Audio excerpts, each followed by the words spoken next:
Dengan pembaca yang semakin meningkat, RRI News menghadirkan liputan berita terlengkap dan terkini dari seluruh Indonesia. Unduh sekarang di Google Play dan App Store aplikasi mobile RRI News, membawa dunia ke dalam genggaman Anda. Aplikasi mobile RRI News, berita terkini dan terpercaya. News menghadirkan liputan berita terlengkap. Palembang Menyapa. Dalam genggaman Palembang Menyapa.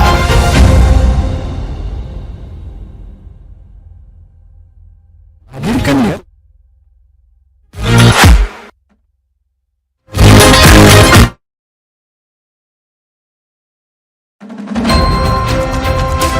Palembang Menyapa.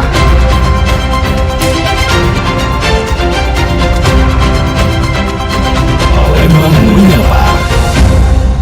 Terima kasih pendengar, Anda masih bersama kami di Pro 1 Palembang, kanal informasi dan inspirasi. Palembang Menyapa kami hadirkan untuk Anda di pagi hari ini, pendengar, di tanggal 25 November 2025. Selain kita memperingati Hari Pendidikan Nasional, pendengar, kita juga memperingati Hari Anti Kekerasan Terhadap Perempuan, pendengar. Jadi hari ini pembahasan kita bukan sekadar untuk memperingati sebuah tanggal, tetapi juga untuk menyuarakan kembali sebuah kebenaran yang sering kali terabaikan. Tidak ada satupun perempuan yang pantas hidup dalam ketakutan. Hari Anti Kekerasan Terhadap Perempuan mengingatkan kita bahwa kekerasan baik fisik, verbal, psikologis maupun digital bukanlah persoalan individu, melainkan persoalan kemanusiaan. Nah, ini adalah panggilan bagi kita semua untuk melihat, mendengar, dan juga bertindak. Jadi ketika satu perempuan terluka, seluruh masyarakat kehilangan kedamaiannya. Ketika satu perempuan dibungkam, masa depan kita juga ikut terpasung. Dan ketika satu perempuan berani bersuara, itu adalah awal dari perubahan yang lebih besar. Hari ini mari kita sama-sama untuk menegaskan komitmen kita untuk mengakhiri kekerasan, dan hari ini juga mari kita ingatkan dunia, perempuan berhak aman. Jadi bukan besok, bukan nanti, tetapi sekarang. Nah, untuk membahas lebih lanjut terkait dengan Hari Anti Kekerasan Terhadap Perempuan, akhiri kekerasan, perempuan berhak aman, saat ini saya sudah tersambung bersama kedua narasumber saya via Zoom. Pagi hari ini saya sudah bersama Mbak Yeni Roslaini Izi, Dewan Pengurus dari Women Crisis Center Palembang. Selamat pagi, Assalamualaikum warahmatullahi wabarakatuh. Waalaikumsalam warahmatullahi wabarakatuh. Selamat pagi Mbak Tata. Pagi, Alhamdulillah sehat ya Mbak? Alhamdulillah sehat. Selanjutnya juga Sehat. Selanjutnya juga saya sudah tersambung via Zoom juga bersama Mbak Nila Ertina FM, Pemret Simbur Cahaya, dan Women News Network ya. Mbak Nila, selamat pagi, Assalamualaikum. Waalaikumsalam, selamat pagi Mbak Tata, Yeni. Hai Nila, apa kabar? Baik, alhamdulillah. Lama ndak bersua ya. Bersuanya di sini. Baik, sayangnya nggak hadir langsung ya Mbak. Aku kebetulan lagi diskusi publik terkait dengan kekerasan terhadap perempuan di kemarin. Oke, baiklah ya. Tapi untungnya saat ini memang digital ini sangat membantu ya. Jadi kita bisa berjumpa atau berdiskusi via Zoom di pagi hari ini. Nah, jadi pendengar, nanti Anda bisa juga bergabung di line telepon 0711369977, 082179279090, bahkan juga bisa ke aplikasi RRI Digital. Saya ke Mbak Yeni terlebih dahulu nih. Mbak Yeni, saat ini bagaimana gambaran situasi kekerasan terhadap perempuan di Palembang ini ya, maupun mungkin Sumatera Selatan yang saat ini menurut temuan dari WCC sendiri? Iya, terima kasih Mbak Tata. Kekerasan terhadap perempuan dari hari ke hari itu semakin banyak, juga bukan hanya jumlahnya tetapi juga bentuknya. Jadi dengan teknologi sekarang ya, dengan dulu kita kenal kekerasan terhadap perempuan tuh hanya di dunia nyata. Tetapi sekarang dengan maraknya teknologi di dunia maya juga beragam kekerasan terjadi terhadap perempuan. Mulai dari tipu daya dan lain sebagainya yang kemudian menambah jumlah kekerasan yang ada gitu. Nah, menurut kami ini juga bukan jadi secara jumlah yang meningkat itu karena juga ada kesadaran dari korban untuk melaporkan kasusnya ke berbagai pengada layanan.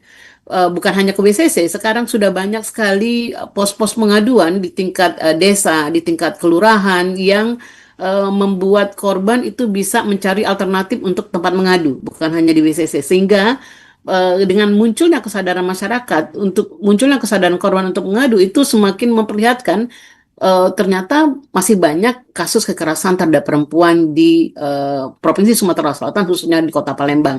Karena secara jumlah penduduk Kota Palembang lebih banyak, jadi datanya WCC juga menunjukkan paling banyak memang terjadi kekerasan terhadap perempuan itu di Kota Palembang. Begitu Mbak Tata. Baik. Jadi ini makin kita kesini makin menggunakan digital, ternyata makin banyak juga kekerasan yang berlaku di era digital ini ya Mbak ya, di ruang lingkup digital ini. Ya, karena modusnya kemudian jadi lebih banyak ya, dan sayangnya memang upaya untuk pencegahan itu tidak dibarengi dengan upaya pencegahan yang menurut saya serius. Jadi Ya. sosialisasi hanya sebatas sosialisasi, tetapi kemudian itu tidak menjadi prioritas dari kajian dari apa yang kami lihat gitu ya. Upaya pencegahan terhadap kekerasan terhadap perempuan itu bukan upaya yang terlalu diseriusin karena dianggap udah terjadi dari dulu sampai sekarang gitu ya. Jadi hanya di bagian dinas-dinas tertentu. Padahal ketika upaya pencegahan ini dilakukan bersama-sama seluruh dinas instansi, dan saya senang sekarang media sudah mulai mengkampanyekan isu penghapusan kekerasan terhadap perempuan. Salah satunya RRI yang saya lihat gencar sekali untuk mengkampanyekan pemenuhan hak-hak perempuan. Ini mendukung sebenarnya upaya yang dilakukan oleh berbagai organisasi perempuan. Nah, sayangnya memang harusnya ini diikuti dengan pemenuhan itu melalui kebijakan-kebijakan yang konkret, baik itu kebijakan berupa peraturan maupun pembiayaan pendanaan. Jadi bukan hanya pada posisi pencegahan, tetapi juga pada penanganan kasus. Jadi kalau WCC melihat penanganan kasus kekerasan terhadap perempuan itu mulai dari pencegahan, penanganan hingga pemulihan. Jadi itu tidak bisa dipisahkan, tiga hal itu. Jadi bukan terbatas pada pencegahan saja, sosialisasi, tetapi untuk kasus-kasus yang sudah ditangani itu perlu ada penanganannya yang lebih pemulihan juga menjadi satu hal yang harus ditangani, sehingga alokasi dana untuk penanganan kasus kekerasan terhadap perempuan itu harus ditingkatkan, harus lebih besar, karena tadi bukan hanya sosialisasi saja, tetapi juga pemenuhan hak itu melalui penanganan dan pemulihan korbannya juga gitu. Begitu Mbak Tata. Baik. Nah, saya ke Mbak Nila nih. Mbak Nila sebagai media yang berfokus pada isu perempuan begitu ya. Nah, bagaimana WNN sendiri melihat perkembangan pemberitaan kekerasan terhadap perempuan di wilayah kita ini, Mbak?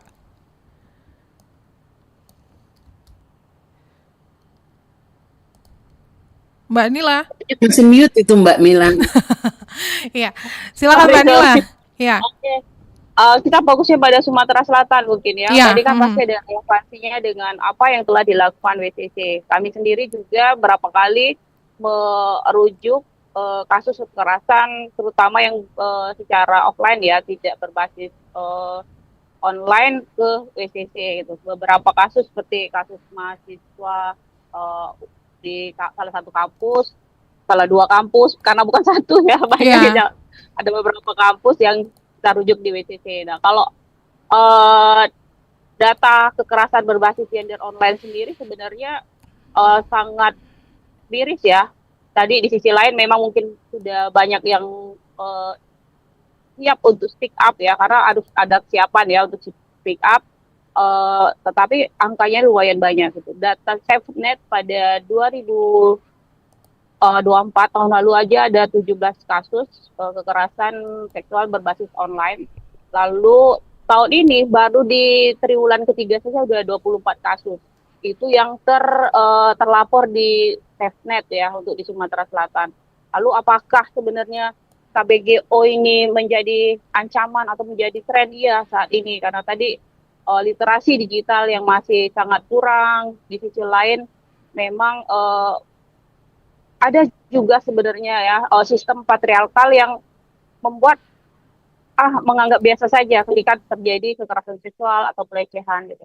Dan baru kemarin saya ditelepon dari Lahat, ada kawan kebetulan akademisi di Palembang, dia meminta supaya ini gimana yuk katanya. Kami ada saudara yang jadi korban kekerasan seksual. Aku bilang nanti mungkin dikomunikasikan sama WCC yuk ya nih.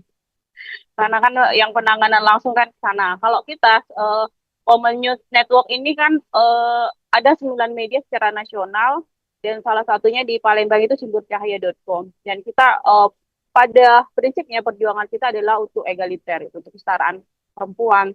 Tapi di saat kampanye 16 hari anti kekerasan terhadap perempuan ini, kita juga secara rutin ya berapa 9 media itu melakukan kampanye dan kolaborasi gitu dengan didukung dari internasional media support salah satunya. Terus juga kita isunya KBGO sejauh ini yang didukung IMS. Lalu untuk internal WNN sendiri kita membuat kampanye digital juga terkait dengan kekerasan yang dialami perempuan saat ini, diantaranya di dalam kondisi ekonomi saat ini atau indeks ekonomi. Terutama kita kan sudah sangat sering ya, dan hampir setiap hari mungkin mendengar perempuan karena ada utang pinjaman online atau ada kaitan dengan rentenir, dia jadi korban kekerasan. Itu juga menjadi fokus dari Common News Network dan sumbercahaya.com gitu.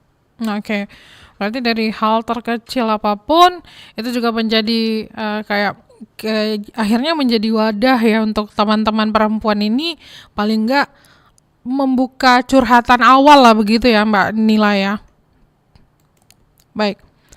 Nah, iya saya ke Mbak Yani kembali ya begitu. Tapi sebelumnya saya ingatkan kembali nih pendengar, silakan bergabung di 0711369977, 082179279090. Tapi Mbak Yani sejauh ini kalau laporan yang paling banyak diterima di WCC sendiri ya untuk belakangan ini bentuk kekerasan yang seperti apa Mbak? Ya, sebenarnya saya tidak day to day lagi untuk di pelaksana harian ya, tetapi saya sering 3 bulan sekali saya akan ada rapat besar di kita. Itu memang kekerasan berbasis gender online tadi itu memang tinggi. Jadi sebenarnya kekerasan seksual itu baik itu berupa online, kekerasan berbasis gender online maupun yang offline ini yang tinggi. Jadi dulu kan kekerasan di dalam rumah tangga ya menempati urutan yang tinggi, tetapi sekarang ini kekerasan seksual baik itu yang berbasis gender online maupun yang nyata itu yang tinggi. Jadi baik itu di ranah kampus tadi sudah disampaikan, bukan hanya 1-2 kampus, ada banyak kampus, ada relasi yang tidak seimbang antara dosen dan mahasiswa ini juga memicu terjadi kekerasan seksual, dan cukup banyak sekarang yang sudah mulai speak up gitu ya, karena ada dukungan dari banyak pihak sekarang ini. Dan saya senang sekali ada sumbercahaya.com yang memang mengkampanyekan tentang pemenuhan hak-hak perempuan, termasuk korban-korban kekerasan seksual. Nah ini kabar cukup baik karena sekarang di kampus-kampus sudah ada layanan khusus untuk korban-korban kekerasan seksual. Walaupun dari beberapa kasus yang kami terima itu ada yang ogah-ogahan melayanin gitu ya, karena dianggap kurangnya bukti, kurangnya saksi. Padahal ketika kekerasan seksual terjadi biasanya pelaku itu berupaya memang meminimalisir, bahkan berupaya untuk tidak ada saksi dan bukti. Karena kalau ada saksi, kita sering bilang berarti turut serta kalau mendiamkan, ya kecuali saksi itu misalnya diikat atau diancam gitu ya. Nah, ini yang mungkin perlu ditingkatkan. Saya berharap ada peningkatan kapasitas bagi dosen-dosen yang menjadi pendamping di kampus-kampus terkait dengan bagaimana sih mendampingi kasus-kasus kekerasan berbasis gender di kampusnya. BCC siap sebenarnya untuk membantu berbagi pengalaman dalam melakukan pendampingan korban kekerasan khususnya kekerasan seksual di wilayah kampus gitu. Jadi itu kekerasan seksual yang paling banyak Mbak Tata. Oke. Tapi sebenarnya ada juga yang sampai sekarang ini ternyata ketika kita membuka diskusi soal kekerasan dan pelaporan ini kan banyak sekali yang masih diam begitu ya. Sebenarnya kalau di lapangan tuh yang membuat mereka diam ini apa sih? Apa karena mungkin kurang begitu memahami literasi atau memang lebih ke psikologi ya yang ya malu, takut begitu, Mbak? Ya, banyak faktor yang membuat korban itu nggak mau speak up ya, selain memang tadi kurangnya literasi. Jadi ada budaya di Indonesia, budaya patriarki, di mana tadi lebih mengedepankan posisi laki-laki ketimbang perempuan. Ketika perempuan melapor, apalagi tanpa ada tadi saksi, tidak didukung oleh saksi dan bukti, itu takut nanti dituduh mencemarkan nama baik. Misalnya itu dia melaporkan pelaku yang secara posisi itu punya nama, punya jabatan, misalnya begitu, atau takut tidak dipercaya gitu karena kebetulan melihat pakaian, misalnya dia nggak pakai jilbab, misalnya ya gitu ya, terus karena pekerjanya dia ada pekerja sampingan, misalnya dia pulangnya suka malam, itu stigma negatif itu mulai muncul bagi si korban. Oleh karena itulah ketika korban melapor, dia takut tidak dipercaya oleh aparat penegak hukum, oleh siapapun yang nanti akan tempat dia melapor. Nah, itu juga yang membuat korban itu enggan melaporkan kasusnya, enggan, dan takut tidak ada dukungan. Jadi ada banyak sekali faktor-faktor yang melingkupi korban itu nggak mau speak up gitu. Salah berapanya itu yang saya sebutkan tadi, gitu Mbak Tata. Oke, baiklah. Saya ke Mbak Nila kembali nih. Jadi Mbak Nila, kalau Simbur Cahaya sendiri ini bagaimana memastikan bahwa memang suara korban ataupun aktivis dan juga kelompok rentan ini mendapatkan ruang yang memang adil begitu ya dalam pemberitaan? Karena memang ruhnya kita ya, fokus segmentasinya itu di bagaimana kita memberikan ruang kepada perempuan, kepada kelompok marginal untuk bersuara gitu. Jadi ya tidak ada pembedaan ataupun kesempatannya sangat luas ya. Gitu. Iya. Dan kita tidak hanya bicara perempuan, tapi kita bicara juga kelompok marginal lain seperti kelompok waria, juga kita penyintas HIV, juga kita fasilitasi untuk bisa bersuara gitu. Lalu ketika menanggapi misalnya kata ini tadi apakah misalnya korban itu malu atau apa gitu ketika masih banyak yang belum bersuara, kalau saya rasa juga selain ada rasa itu malu mungkin, tapi kan di sisi lain penanganan secara hukum juga sangat belum optimal. Contoh kasus ada seorang mahasiswi dia mengalami kekerasan seksual, dia melapor ke kepolisian Palembang, lalu tidak dalam berapa bulan ternyata tidak mendapatkan penanganan yang baik gitu.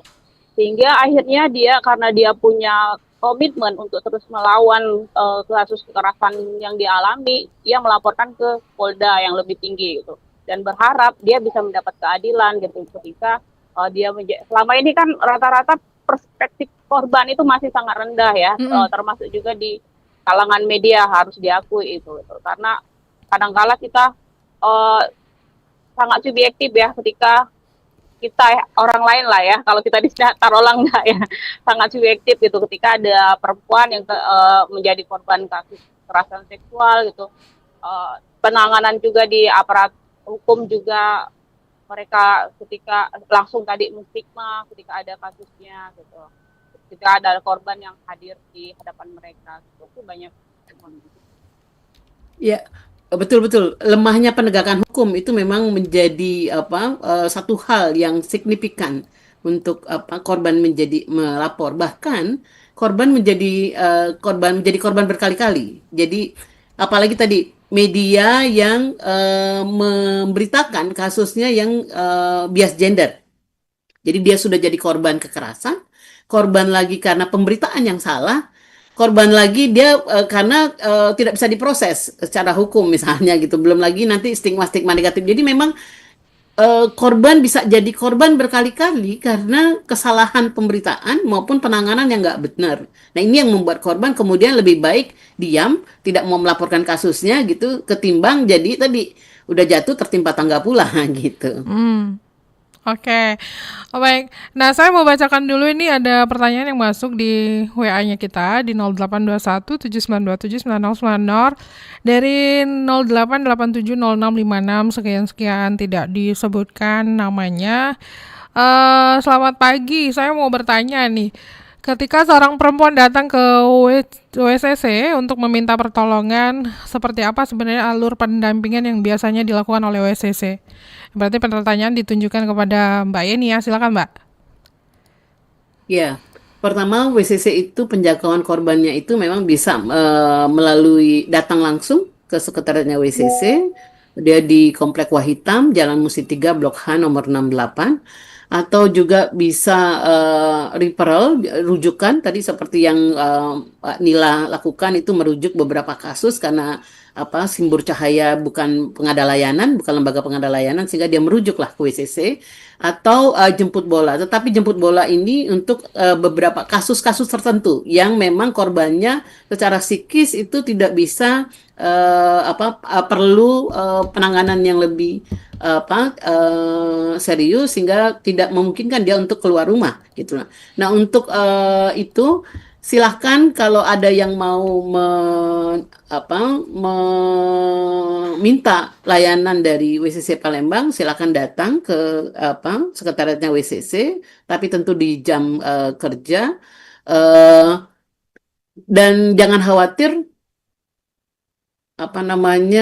identitas si korban itu akan kita rahasiakan. Jadi bahkan di timnya WCC sendiri itu ketika korban hanya mau bercerita pada satu atau dua orang, yang lain itu tidak berhak tahu. Jadi memang kerahasiaan itu akan dijamin sehingga kekhawatiran korban bahwa kasusnya akan dipublikasikan itu tidak mungkin terjadi. Jadi perlu diingat bahwa BCC tidak pernah mempublikasikan kasusnya kecuali korbannya sendiri yang memang mau speak up, yang mau kemudian mengajak orang lain tidak menjadi korban seperti dia. Itu bukan kita yang menyuruh korbannya untuk konferensi pers, tapi itu kesadaran dari korbannya sendiri. Begitu Mbak Tata. Baik, ada lagi pendengar yang bergabung via telepon. Selamat pagi. Ya, halo, selamat pagi. Sama Mbak siapa, di mana Mbak? Sama Intan di Pelaju. Mbak Intan di Pelaju, silakan Mbak Intan. Iya, ini mau tanya, ini ada nggak sih kegiatan lain selain kayak perlindungan yang dilakukan atau mungkin kayak memperoleh pelatihan biar perempuan yang menjadi korban ini bisa lebih mandiri atau gimana gitu? Oke, jadi maksudnya bukan cuma sebagai wadah pelaporan saja begitu ya Mbak ya? Rutin melakukan kayak edukasi-edukasi seperti itu ya? Oke, baiklah. Baik, terima kasih Mbak Intan. Ya, nah silakan dijawab nih kedua narasumber. Mungkin saya ke Mbak Yeni terlebih dahulu ya, nanti boleh ditambahi ya Mbak Nila ya. Ini gimana nih Mbak Yeni, ada tidak mungkin seperti ya edukasi, sosialisasi supaya memang dari perempuannya sendiri juga bisa protek ya dari literasi yang didapat ini. Silakan Mbak.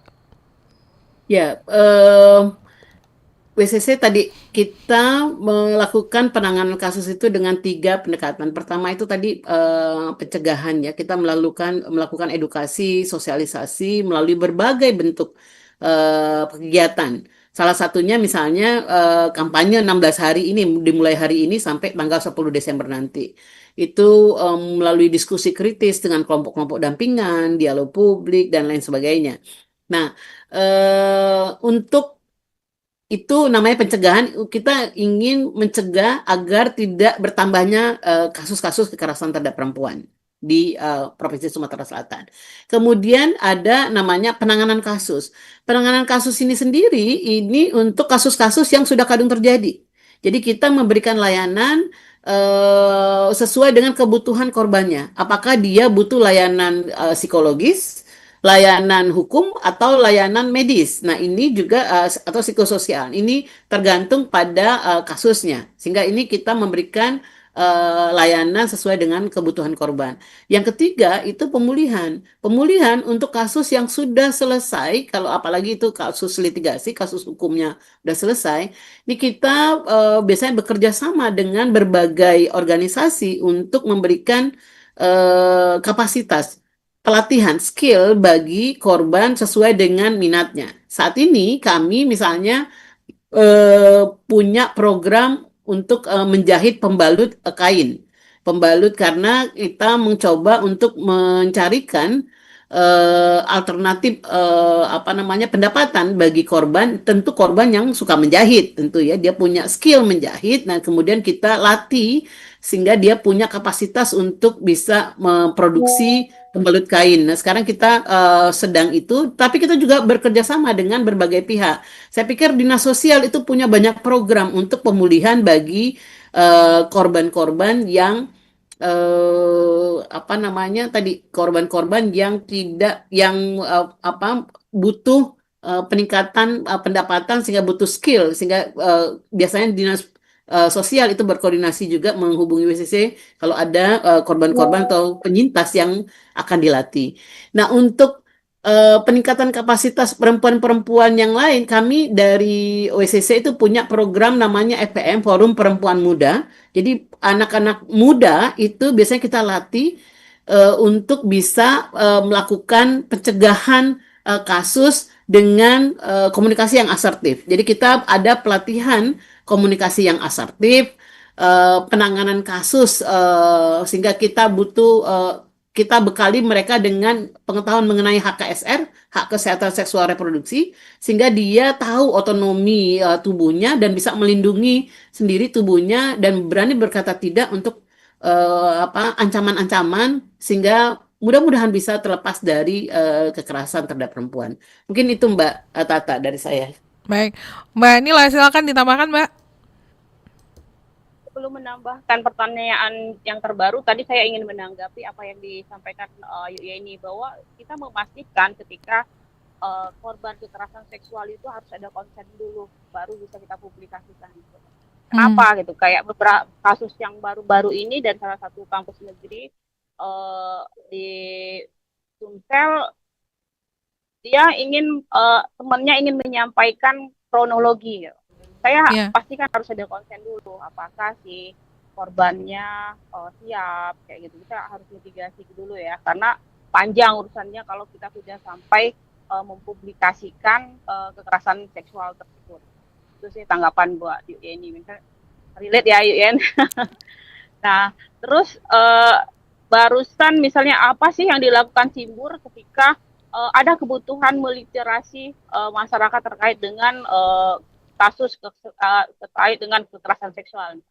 Kami saat ini sedang membangun komunitas arus aksara perempuan yang nantinya fokus pada literasi, dan literasi ini juga termasuk bagaimana kita bermedia sosial secara aman, bebas dari kekerasan seksual misalnya, diantaranya itu sih Kak. Oke, baiklah. Nah, kita lanjutkan kembali. Pendengar silakan saja di line telepon 0711369977, 082179279090. Nah, saya bacakan lagi nih WA dari 0811712 sekian-sekian.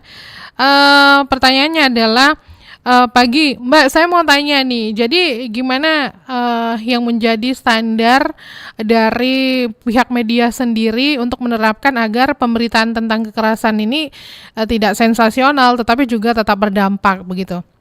Tidak disebutkan namanya. Silakan, Mbak Nila.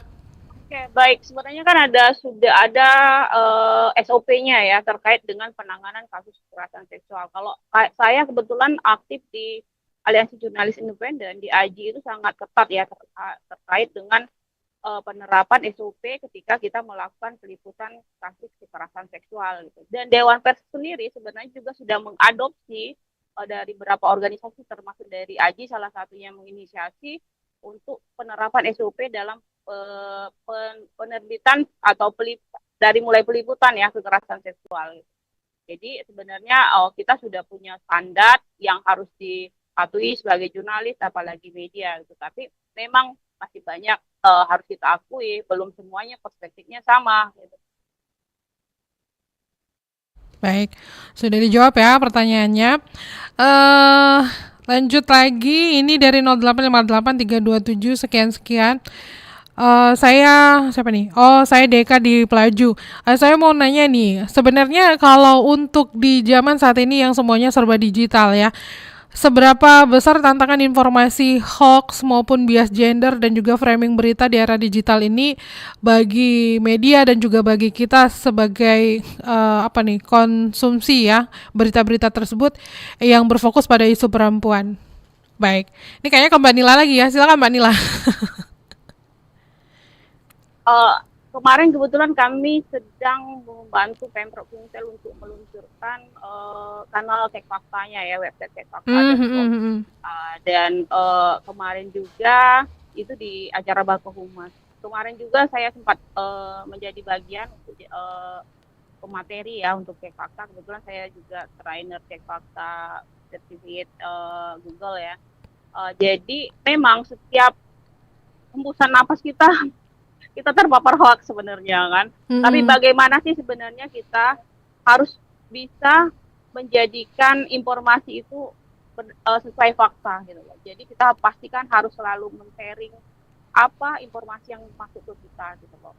Dan ada beberapa tahapan yang mungkin secara kasat mata kita pastikan dulu nih, ini sumbernya dari mana, kredibel enggak gitu ya, secara ini ya, secara langsung gitu. Itu kita sebagai manusia gitu loh. Pastikan informasi tersebut kredibel. Terus setelah itu juga kita pastikan apakah dari media kredibel misalnya atau apakah dari narasumbernya kredibel, karena hoax apalagi terkait dengan isu perempuan sangat banyak gitu. Mulai dari kesehatan sampai dari beragam dari berbagai perspektif lah ya isu perempuan, apalagi dengan kondisi Indonesia yang masih sangat bias gender. Oke, tapi Mbak Yani ya, sebenarnya kita sebagai masyarakatnya sendiri begitu kan, yang paling sederhana sekali begitu, tapi paling penting nih dalam membantu menghentikan kekerasan terhadap perempuan ini, kita harus ngapain begitu Mbak? Ya, banyak hal yang perlu kita kita tadi ya, jangan literasi kita ini rendah, maka itu budayakan untuk membaca, menambah pengetahuan ya.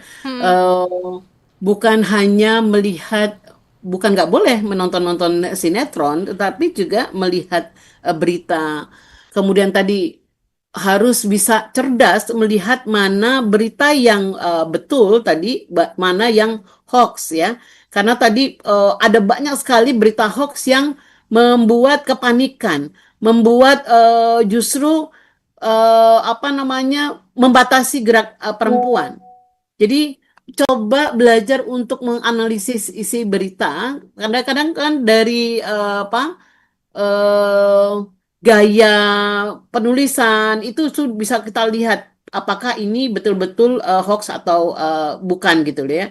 Dan paling penting juga berhati-hati untuk membagikan informasi yang belum valid gitu loh, yang baru katanya-katanya. Nah ini karena tadi ketika saya tuh sering tuh di keluarga saya itu sering sekali itu tiba-tiba membagikan sesuatu yang saya lihat udah berkali-kali gitu ya. Dan kayaknya senang sekali kalau dia duluan membagikan itu. Itu di keluarga saya tuh begitu. Siapa yang duluan membagikan informasi yang tentunya belum tentu benar gitu, itu kayak dapat sesuatu yang gimana gitu. Nah inilah maka penting sekali bagi kita perempuan itu untuk meningkatkan literasi kita, baik itu digital maupun non digital itu, sehingga tadi kita bisa menghindari kekerasan terhadap perempuan, termasuk tadi menghindari berita-berita yang hoax, saya pikir. Begitu Mbak Tata. Oke, sudah dijawab ya pertanyaannya. Dan lanjut lagi, ini ada lagi pertanyaan yang masuk di 0821 7927 9090. Mana nih? Saya bacakan dulu. Dari 0819 4756 sekian ya. Nah, pertanyaannya adalah apa yang menjadi strategi WNN ya dalam mengedukasi masyarakat tentang kekerasan berbasis gender, terutama nih di kalangan generasi muda. Silakan Mbak Nila. Baik Mbak, bisa diulangin lagi pertanyaannya? Pertanyaannya itu adalah strategi dari WNN sendiri untuk mengedukasi masyarakat tentang kekerasan berbasis gender, terutama nih di kalangan generasi muda. Oke, kayak kemarin kan kita sudah merilis satu reel video di IG ya terkait dengan kampanye 16 hari HKTP ini.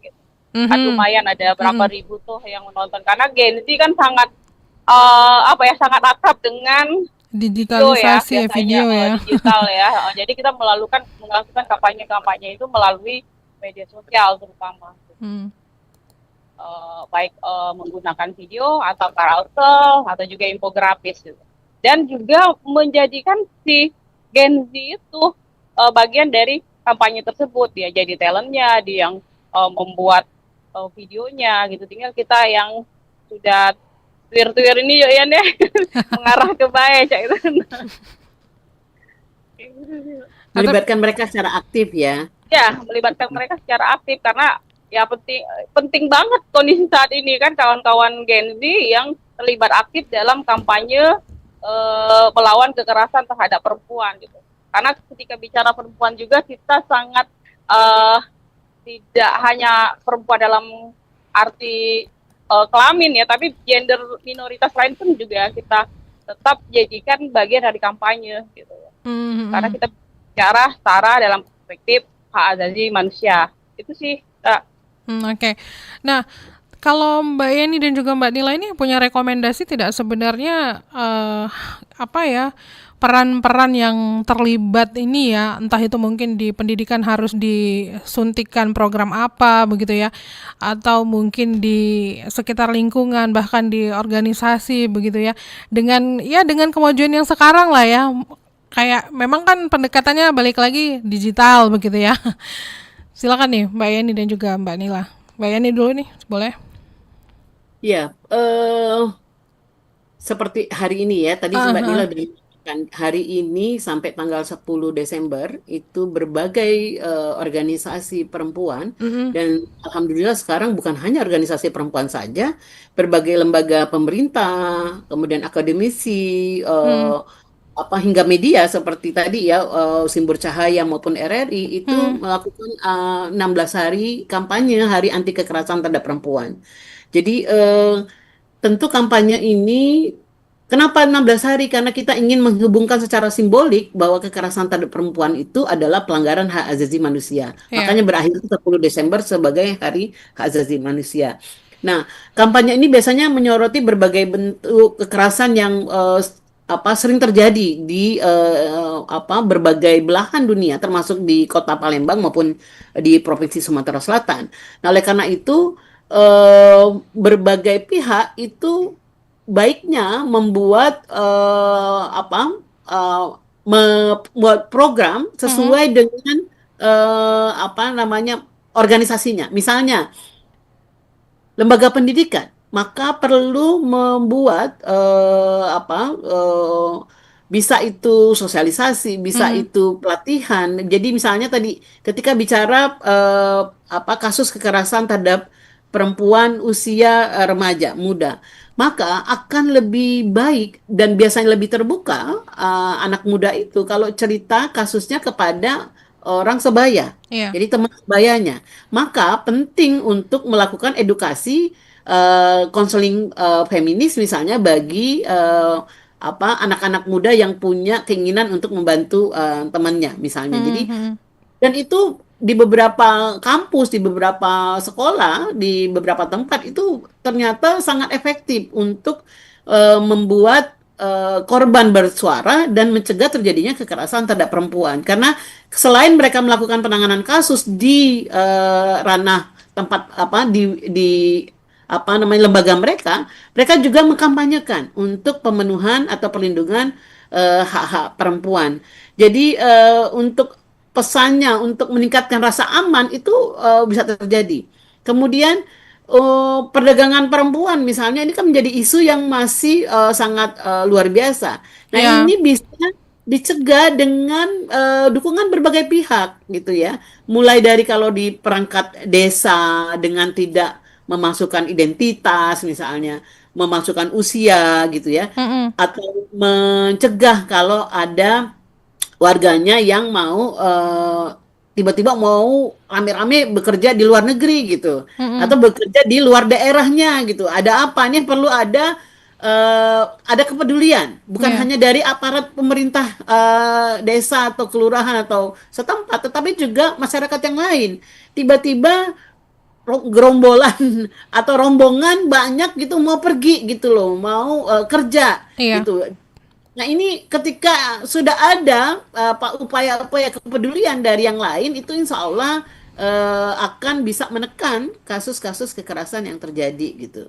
Jadi menurut saya peran dari semua pihak itu menjadi sangat penting untuk mencegah terjadinya kekerasan terhadap perempuan. Minimal misalnya memberikan informasi tentang lembaga-lembaga yang bisa memberikan layanan bagi korban. Jadi kadang-kadang orang takut karena takut nanti dijadiin saksi. Padahal tadi di awal Mbak Tata sudah mengatakan bahwa kekerasan terhadap perempuan itu bukan persoalan individual, bukan persoalan pribadi, tetapi itu persoalan sosial. Semua orang punya tanggung jawab untuk mencoba menghentikannya. Begitu Mbak Tata, makasih. Oke. Kalau Mbak Nila sendiri? Silakan, Mbak. Saya mengaminin saja deh omongannya ini. Kayak semua sudah diborong ya.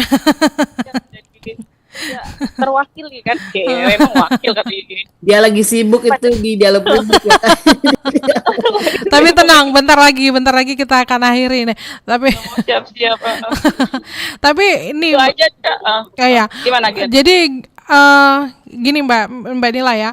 Kalau misalkan ini ada pertanyaan begitu ya. Sebenarnya untuk kolaborasi yang benar-benar bisa memperkuat kampanye mengakhiri kekerasan perempuan berhak aman, ini kolaborasi yang seperti apa antar media dan yang lain-lainnya supaya yang akan kita kampanyekan ini nih sukses begitu Mbak?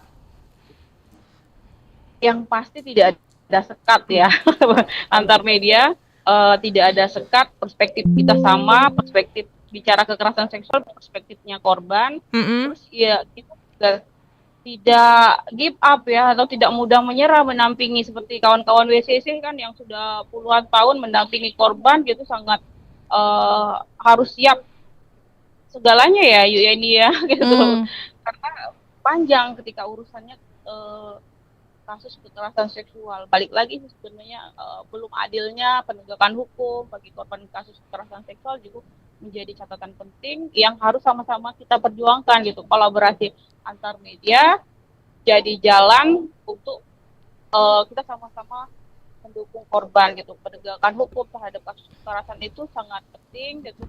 Lalu apalagi yang kita lakukan gitu loh sebagai media. Karena saat ini adalah generasi zilenial itu yang paling banyak, ya kita harus optimalkan mereka berperan aktif juga dalam kampanye ini gitu. Itu sih, Mbak Tata. Oke.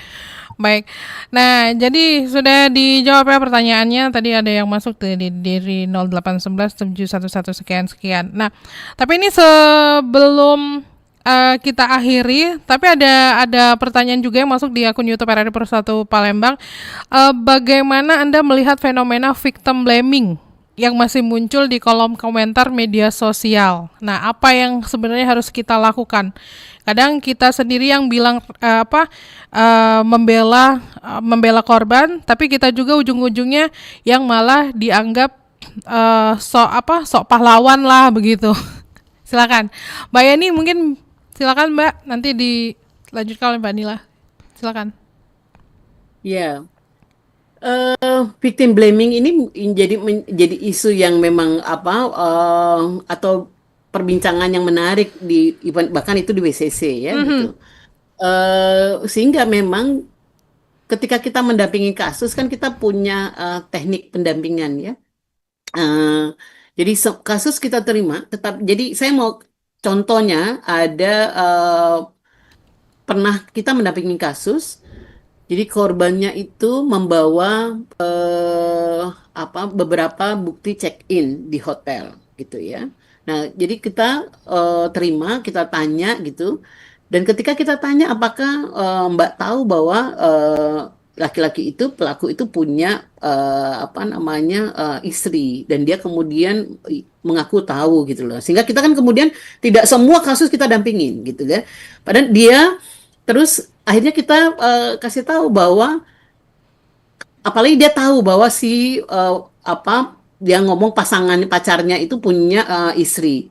Sementara dia membawa bukti-bukti check-in. Saya bilang ini justru akan membuat Anda justru bisa dilaporkan tuduhan perselingkuhan atau perzinahan karena Anda tahu bahwa, dan ini menjadi bukti yang besar, bukti konkret bahwa bukti check-in itu menjadi bukti bahwa Anda melakukan perzinahan gitu.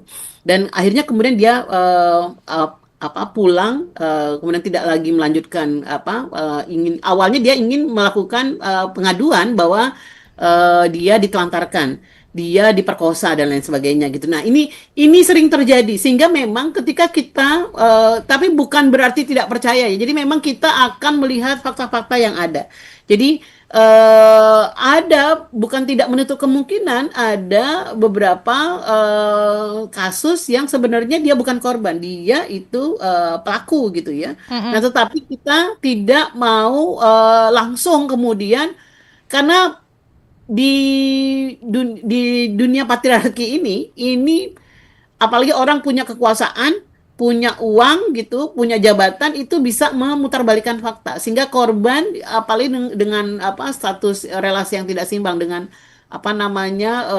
posisi yang tidak mendukung itu bisa tadi diperdaya oleh pelaku yang punya jabatan. Sehingga kita juga ketika mendampingi kasus itu memang ada konseling yang bisa mengidentifikasi apakah dia betul-betul korban atau tadi dia memang menjadi seolah-olah menjadi korban, sebenarnya dia pelaku, atau justru dia tadi menjadi pelaku bagi perempuan lainnya begitu. Nah, jadi memang kolaborasi dan keberpihakan itu menjadi penting. Jadi kolaborasi itu kan kita kolaborasi nih dengan unit perlindungan perempuan dan anak misalnya di kepolisian, baik itu di Polda. Tetapi seringkali kita berbenturan dengan teknik-teknik pendampingan dilakukan oleh kepolisian. Kadang-kadang mereka langsung menolak misalnya kekerasan dalam pacaran. Jadi mereka selalu melihat bahwa ini suka sama suka gitu ya. Padahal ada ancaman-ancaman yang sering dilakukan. Ancaman kan nggak mesti pisau di pinggang, macam-macam. Yang kemudian membuat korban itu mengikuti apa yang diinginkan oleh si pelaku. Nah, hal-hal inilah yang kemudian kita diskusikan. Biasanya kita bedah kasus untuk melihat apakah memang posisinya itu korban atau bukan gitu. Jadi memang ada diskusi kasus, ada bedah kasus untuk melihat apakah kalau itu kemudian itu ya dia playing victim, maka kita akan ada kajian-kajian mengenai itu. Makasih Mbak. Oke, baiklah. Nah, sebelum diakhiri begitu ya, kedua narasumber, Mbak Yeni dan juga Mbak Nila. Apa yang mau Anda sampaikan kepada pendengar dan juga pemirsa kita di pagi hari ini terkait dengan apa yang sudah kita bahas? Saya izinkan Mbak Nila dulu biar tidak diaminkannya kembali. Silakan Mbak Nila. Yang pasti kita harus bareng-bareng ya semuanya untuk masyarakat Indonesia untuk sepakat bahwa egaliter itu adalah hal yang sangat penting kita perjuangkan karena hingga kini masih banyak yang lini yang belum setara. Kedua, sebagai mungkin dari perspektif media, kami akan memberikan seluasnya ruang untuk isu-isu perempuan dan kelompok marginal lainnya untuk menyuarakan apa sebenarnya keresahan, apa masalah yang mereka sampaikan, sehingga menjadi satu catatan penting ke depannya dengan berkolaborasi juga dengan PCC dan RRI akan jadi menimbulkan regulasi baru untuk mendukung perempuan yang berdaya dan setara. Lalu yang ketiga, ayo bareng-bareng kita melibatkan generasi muda, terutama Gen Z dan Alpha untuk sama-sama melawan kekerasan terhadap perempuan, marginal, dan perspektif setara untuk hak asasi manusia. Itu ya. Oke. Mbak Yeni silakan. Ya, terima kasih Mbak Tata. Saya ingin mengajak seluruh pihak ya, baik organisasi maupun individu, itu tentu melakukan upaya untuk pemenuhan hak-hak perempuan dan anak korban kekerasan, tetapi tidak hanya berhenti pada sosialisasi saja, tetapi juga harapan saya bisa bersama-sama bergerak konkret menuju melakukan tindakan nyata, misalnya merujuk kasus-kasus yang ada di sekitar kita kalau terjadi kasus kekerasan terhadap perempuan. Karena menurut saya setiap orang itu memiliki peran untuk bisa menciptakan ruang aman, baik itu di lingkungan keluarganya, lingkungan tempat dia bekerja gitu, bahkan di lingkungan sekitar tempat tinggal dia, bahkan di ruang yang lebih besar lagi, ruang publik gitu loh. Sehingga saya tadi berkali-kali harus ditanamkan bahwa persoalan kekerasan terhadap perempuan itu bukan persoalan pribadi, bukan persoalan individual, tapi itu persoalan sosial. Dan kekerasan terhadap perempuan ini merupakan isu kemanusiaan dan pelanggaran hak asasi manusia, sehingga hal ini membutuhkan kolaborasi dan keberpihakan secara menyeluruh dari semua pihak. Ayo tadi bersama-sama kita melakukan pemenuhan hak-hak perempuan dan menghentikan kekerasan terhadap perempuan. Baiklah kalau begitu. Terima kasih banyak kepada kedua narasumber yang sudah berbincang-bincang di Pro 1 Palembang di pagi hari ini mengenai peringatan Hari Anti Kekerasan Terhadap Perempuan, mengakhiri kekerasan perempuan berhak aman, dan insya Allah mudah-mudahan dengan apa yang kita diskusikan di pagi hari ini semakin membuat kaum-kaum perempuan khususnya ya untuk lebih berani speak up begitu ya. Tidak ada yang malu-malu atau yang takut-takut lagi ke depannya, dan menjadikan ya benar-benar perempuan itu harus aman dan kekerasan ini harus berakhir.